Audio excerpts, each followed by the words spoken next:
I set out to write a piece which addresses the psychological issue of what it means to be a hero and what it means to have human life and death in your hands. So the legend of Beowulf is appealing because, of course, we have this hero and he's supposed to fight a monster. What are the psychological ramifications to the hero? What does it mean to be a hero? What does it mean to fight? So the themes that I was dealing with, PTSD and also what happens at the end of life and how can we die gracefully in some way? How do we deal with death?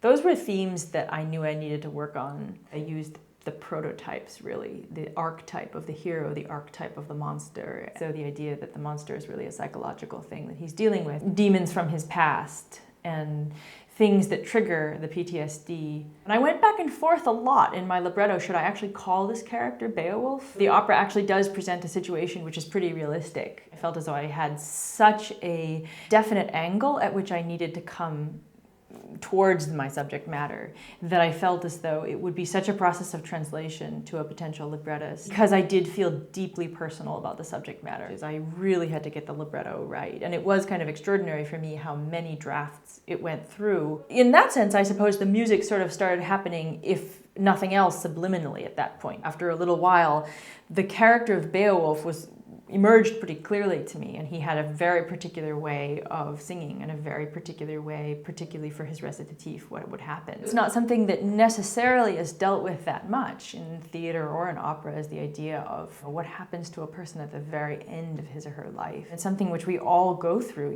with our parents, with relatives, with ourselves eventually. I think if I were to really distill what the opera is about, it's about the impossibleness of being a hero.